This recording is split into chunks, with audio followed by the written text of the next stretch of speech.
Meron po bang expressly nakasulat sa mga findings niyo? Ask and answer, Your Honor. It is in That is a 8.3. presumption po. So hindi Opo. kailangan isabihin. May expressly po ba na nakasulat na may niisang kusing na napunta sa bulsa ng Vice Presidente? Ask and mismo? answer, Your Honor. This, wait, don't answer. Uy. That question, Your Honor, has been asked and answered. We ask for Sustain- ruling, Your Honor. Sustained counsel, I think where you're getting at, modify your question. You can get it. Okay. So, basically po, ang findings nyo ay preliminary lamang. Wala pong any conclusive finding pa as to any misappropriation. Yun lang po ang tanong ko. Ang sabi kasi sa circular, upon failure to liquidate, No, meron I ng am presumption. Your Honor, Ask the and witness answer, is not Your Honor. responding. No, You the already witness- said, Asking if it's... The witness is not responsive. Kindly respond. I think the question is quite simple, Yun lang naman Mr. po. Wamil. Preliminary pa lang. So wala pang any conclusive finding as to any misappropriation. Yun na lang po. Para lang po masagot nyo na ng diretso. Hindi naman po kasi kailangang i-state doon sa findings. Again, Your Honor, non-responsive. Let the presiding officer be the one to do it, or try to do it. Kapag ka nag-issue po kayo ng AOM, Audit Observation Memorandum, failure to liquidate na po ba yun? O may mga observation pa lang kayo? Kailan masasabing may failure to liquidate na? No? Pag may notice of disallowance na, notice of suspension, o AOM pa lang? Nakalagay po kasi sa joint circular, Your Honor, under 8.3, failure to liquidate by the accountable officer upon due demand shall be a prima facie evidence. Opo, again, Mr. Wamila, yung pag-issue niyo po ba ng AOM, pasok na sa failure to liquidate upon due demand o hindi pa po? Hindi pa po sa AOM, Your Honor. Kasi wala pong due demand sa AOM. Yes po. At masasabi mo rin bang wala pang failure to liquidate? O meron na? Pag sa AOM po wala, pero pag sa NS po, since meron ng first issuance which is considered as demand, so meron na po sa NS. So, As per AOM siya. wala pa. Pag NS, Meron na. meron ng demand at Opo. meron ng failure to liquidate. Opo, since sa AOM po, nire-require na silang i-justify and i-submit yung mga documents na hindi nila na-submit. Pero sa AOM, wala pa nga ganun. Yes po, Your Honor. Okay. Counsel, your witness. Thank you. And lastly, gusto ko lang to ma-clarify. Of course, the witness was a state auditor of the ICFAO. So recommendatory lang po ang function ninyo. Hindi po kayo nagde-decide pagdating sa, lalong-lalo na pagdating sa notice of disallowance. Tama po ba? Yes po. It's the function of the commission proper. Thank you. Thank you, Mr. Wamil, Attorney Wamil. I thank you for your patience. That is all for this witness, Your Honor. Thank Unless you, there's anything else. counsel for respondent. Redirect, if any, counsel for the panel of prosecutors. yes, Your Honor, with your permission. Counsel may proceed Few with her questions redirect. on the redirect. Mr. Witness, tinanong sa'yo ng counsel for the respondent kung meron kang special training para mag-audit ng confidential funds. Kailangan ba ng special training para mag-audit ng confidential funds? No, ma'am. Hindi. Hindi po. Okay. At ang basehan mo, sinabi mo, when you answered is, ang basehan mo ay itong joint circular. Yes. Okay. Now,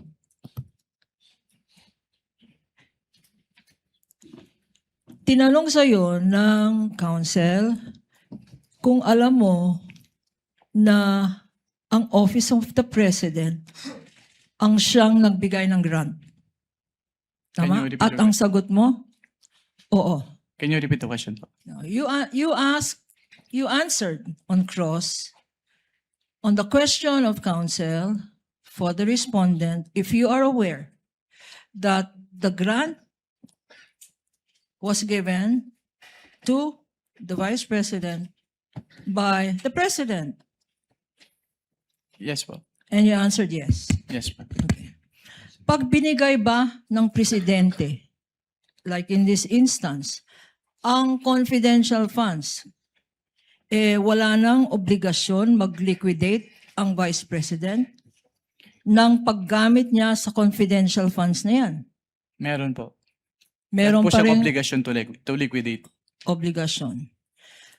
pag-grant ba ng Office of the President, exempted na ang Vice President na mag-submit ng Your mga Honor, dokumento. Your Honors, Counsel for respondent. that is leading. Redirect, Your Honor. This counsel opened the Not door. covered by cross, even, Your Honor. Yung Your Honor, exemption. counsel opened the door. Counsel opened the door to this line of questioning because he said a grant was given by the President. Objection is overruled. Witness may answer if he knows. Kung alam mo, Mr. Wamil, pakisagot po yung tanong ni Attorney Kapunan. Can you repeat the question, ma'am? Ang grant ba ng ang grant ba ng confidential funds ng isang presidente to a vice president, this president in particular, to the vice president, does it exempt the vice president for accounting for the use of that confidential funds under your joint circular? No po. Okay. So kailangan pa rin, sinasabi mo, na compliant, mag-comply. Opo, kailangan Hindi pa rin. lang ang Office of the President. Kung binigyan rin ng grant ang Department Secretary of Education, kailangan rin. Yes, ma'am. Bakit? Ano ba ang nature ng pondo na yan? Pera ba yan ng Presidente? Since ang confidential fund po ay public fund, so kailangan pong ma-properly account. So kailangan nilang i-liquidate properly and completely yung kanilang cash advances from the confidential fund. So ang sinasabi mo, at nasa rationality ng Joint Circular, Section 1, public funds, public accountability, public officer. Tama? Opo. Okay, walang exemption. Hindi exempted si Sara Duterte para mag-account. Yes, ma'am. Sinabi rin,